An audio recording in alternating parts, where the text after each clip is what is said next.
Good afternoon, my friends. It's wonderful to see all of you here today. Truly, when I walk into a room filled with people who care about their health, who are curious about how their bodies work, and who are willing to learn something new, it reminds me why I chose this profession more than 40 years ago. My name is Dr. Antonio. I'm a physician, a metabolic health researcher, and for most of my life, I've had the privilege of working closely with patients, people just like you, helping them understand how the human body actually works, not just how we talk about it in textbooks. And today, I want to talk about something that might surprise you. In fact, some of you may even disagree with me at first. That's okay. I welcome that. Because today, we're going to talk about walking. Now let me ask you something. Raise your hand if your doctor has ever told you something like this. Just keep walking every day and you'll stay healthy. Look around the room for a moment. Almost every hand goes up. Walking has been prescribed like a universal medicine for decades, especially for people over 65. Walk 30 minutes a day. Walk your dog. Walk around the block. Walk for your heart. Walk for your weight. Walk for your longevity. And don't misunderstand me. Walking is wonderful. The human body was designed to move. Our ancestors walked miles every day.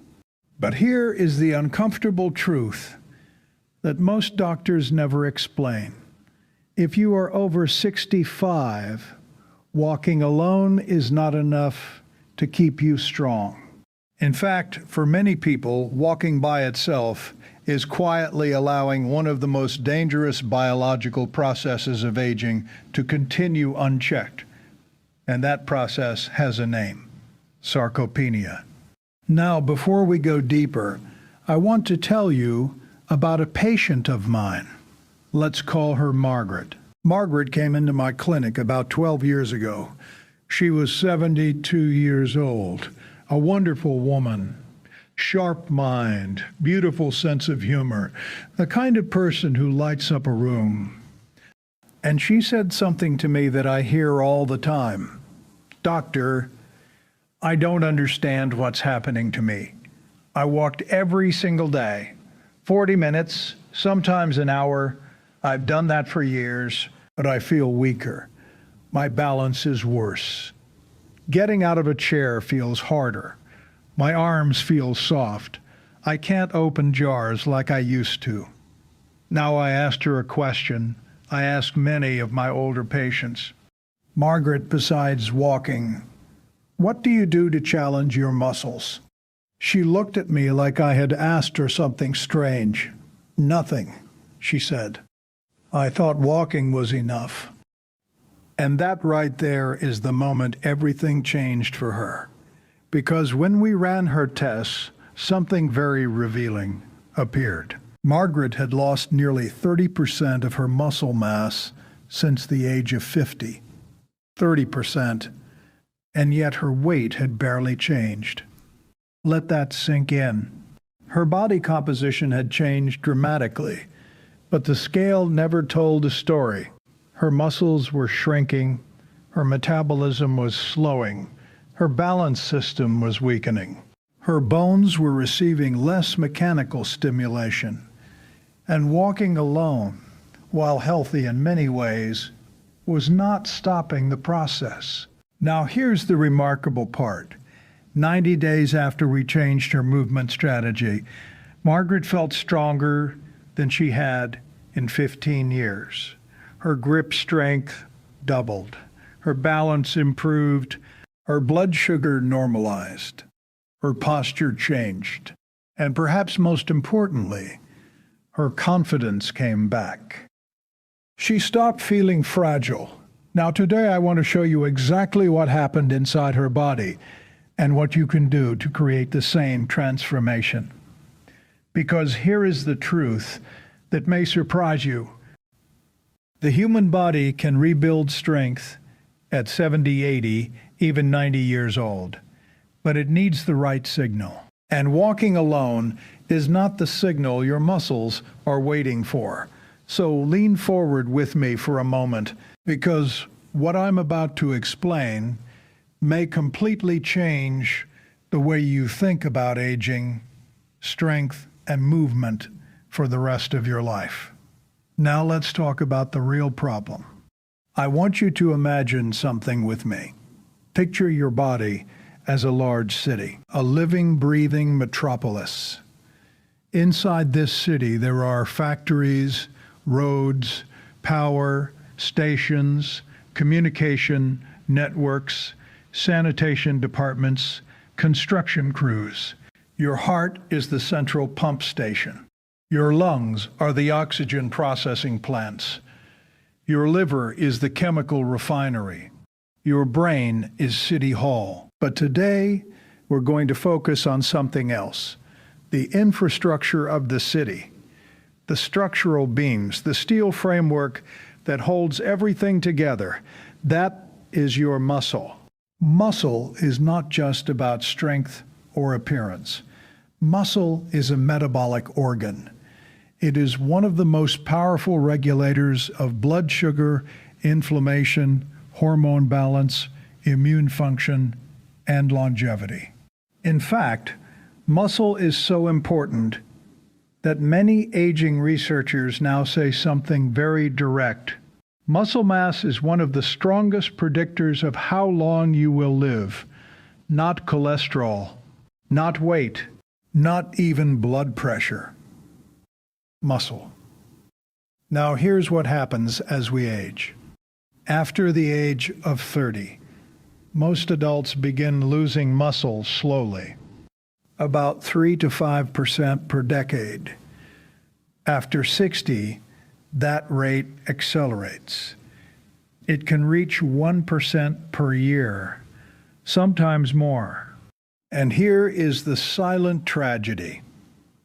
Most people do not notice this happening because fat often replaces the lost muscle. Your weight stays similar. Your clothes fit roughly the same. But inside the body, the city's infrastructure is weakening. The beams are thinning. The factories are shutting down, and the power grid begins to struggle. Now here is where walking enters the picture. Walking is a beautiful activity for the cardiovascular system. It improves circulation. It supports the heart. It enhances mood. It helps regulate blood sugar after meals. But from a muscular perspective, walking is what we call a low-load repetitive activity. Your muscles are not challenged very much. Think of it like asking a construction crew to lift a pencil all day. Yes, they are technically working, but the stimulus is not strong enough to tell the body, we need to build more muscle. And the body is incredibly efficient. If it believes a tissue is not required, it will gradually reduce it. Your body is constantly asking one question: what do we actually need to survive? If the answer is we only need enough muscle to stroll around slowly, that's exactly what the body will maintain, nothing more. Now let me say something important. This is not a failure of effort. Many older adults walk faithfully every day, but they were never told the full story. The story of mechanical load, the story of muscle signaling, the story of something called anabolic resistance. Now that's a phrase I want you to remember. Anabolic resistance. As we age, our muscles become less sensitive to the signals that stimulate growth and repair. Think of it like a doorbell that used to ring loudly when someone pressed it. Now the wiring is older. The signal is weaker. You have to press harder. Exercise is one of the ways we press that bell. But gentle activity alone often isn't strong enough to activate the system, and so the muscle continues to fade. Now let's move into something most doctors never explain clearly: the actual biology of how muscle survives or disappears. Inside every muscle fiber are tiny structures, led myofibrils. Think of them as microscopic cables. These cables contract and relax to create movement. They are made of proteins called actin and myosin. These proteins are constantly being broken down and rebuilt. Your body is always balancing two forces: muscle breakdown and muscle synthesis. When synthesis wins, muscle grows. When breakdown wins, muscle shrinks. Now here is the critical point. The signal that tells muscle to grow is mechanical tension. When a muscle experiences resistance, when it must push, pull, lift, stabilize, special sensors inside the cell activate. These sensors trigger pathways like mTOR. That's a protein complex that essentially tells the muscle cell, we need reinforcement here. Protein synthesis begins. New contractile fibers form. The muscle strengthens. But when that signal is absent, something different happens. The body activates breakdown pathways. Proteins are recycled, fibers shrink, energy is conserved. Now I want you to imagine this happening slowly over years. A few fibers lost here, a few there. Balance becomes slightly worse. Stairs become harder. Carrying groceries feels heavier. Standing up from a chair takes more effort. And eventually, a fall becomes more likely. Now I want to pause here for a moment because this is critical. Most falls in older adults are not accidents. They are the final event in a long chain of muscle decline. But the good news is something remarkable. Muscle is one of the most adaptable tissues in the human body. Even at 90, the right stimulus can wake those cells up again. And that brings us to the turning point. The moment inside the body when everything changes. Inside your muscles are special cells called satellite cells. These are essentially muscle stem cells. They sit quietly along the muscle fiber waiting for a signal. Most of the time they are dormant.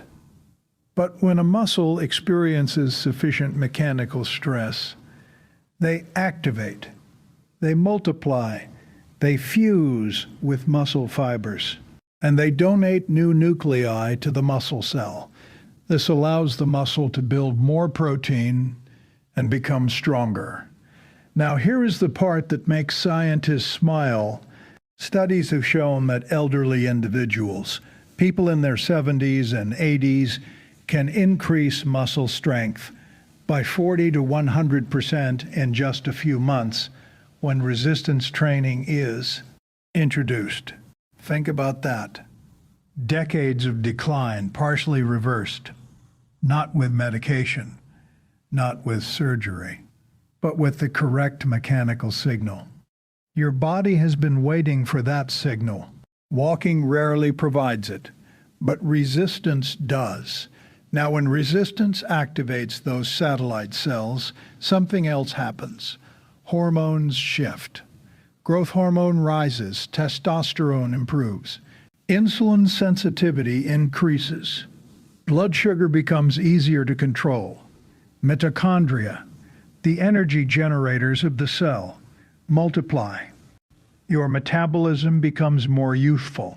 This is why many researchers now call strength training the most powerful anti-aging intervention available. Not supplements, not expensive therapies, simple resistance. Now I know what some of you are thinking. Doctor, that sounds like something for young people in a gym. And this is where we must break a dangerous myth. It means challenging your muscles safely and progressively. Your body does not care whether the resistance comes from a dumbbell, a resistance band, your own body weight, or a heavy grocery bag. It only cares that the muscle must work harder than usual. Now let's talk about some myths that keep people stuck. The first myth I hear constantly is this: walking is the best exercise for seniors. This is not only incomplete, it is physiologically backwards when taken as the only strategy. Walking trains endurance, but aging threatens strength and power. Those are different qualities. And strength is what keeps you independent. The second myth is one that makes me pause every time I hear it in my clinic. I'm too old to build muscle. This is simply false. Clinical trials with participants in their 80s and 90s have shown dramatic strength gains. The muscle machinery still exists. It just needs the correct signal. The third myth is fear. Resistance training will hurt my joints. In reality, properly performed strength training often protects joints by strengthening the muscles that stabilize them. Weak muscles place more stress on joints. Strong muscles absorb force. Now let's move into the clinical evidence. One of the most fascinating studies came from Tufts University many years ago. Researchers took a group of nursing home residents in their 80s and 90s. These were individuals many people assumed were too frail for strength training. They placed them on a simple progressive resistance program. Just 3 sessions per week. After 10 weeks, muscle strength increased by more than 100%. Walking speed improved. Balance improved. Stair climbing improved. These were people who had been considered too old to benefit from exercise, and yet their bodies responded dramatically. I have seen the same transformation hundreds of times in my own clinic. Patients who believed decline was inevitable suddenly rediscover strength. One gentleman, 78 years old, went from struggling to stand up from a chair to performing controlled squats with perfect balance in 4 months. Another patient regained the grip strength needed to garden again after years of weakness. These are not miracles. They are biology responding to the right stimulus. Now let me share with you the practical protocol I give many of my patients. If you are over 65, I encourage you to continue walking, but add strength signals. Focus on the major movement patterns of the human body: standing up and sitting down, pushing, pulling, carrying, reaching overhead, balancing. You can begin with simple chair squats, standing up from a chair slowly and sitting back down under control. 10 repetitions. Rest. Use resistance bands to strengthen the back and shoulders. Practice carrying moderate loads to stimulate grip and core strength. And here is something I emphasize strongly. Move slowly and with control. Muscle responds not only to weight, but to tension and time under tension. Nutrition matters as well. Older adults often consume too little protein. Muscle requires amino acids to rebuild. Aim for a high-quality protein source with each meal: eggs, fish, yogurt, legumes, poultry, and do not forget recovery. Sleep is when growth hormone peaks and repair occurs. Now, I want to be clear about something important. Not everyone should jump into a new exercise routine immediately. If you have severe heart disease, uncontrolled blood pressure, recent surgery, or neurological conditions affecting movement, consult your physician or a qualified therapist before starting. Pregnant women require a different approach. People under extreme physical stress may need a slower progression. Safety always comes first, but for the majority of older adults, Gentle resistance training is one of the safest and most effective interventions available. Now, before we close, let me return to Margaret. Remember her Huntby, the woman who walked every day but kept getting weaker. When she began adding resistance work, simple band exercises, chair squats, light, weights, everything changed. 3 months later, she walked into my clinic smiling. "Doctor," she said, "I carried my groceries up the stairs without stopping." That moment meant more to her than any lab result, because strength is independence. Strength is freedom. Your body was designed for it. Age does not cancel that design. It only asks you to send the right signals. So here is the sentence I want you to remember long after you leave this room. Walking keeps you moving, but strength training keeps you living independently. Thank you for your attention today. And if you're watching this online, I'd love to hear from you. Tell me in the comments, have you noticed changes in strength as you age, and are you ready to challenge your muscles again? Because your body is listening and it is ready to respond.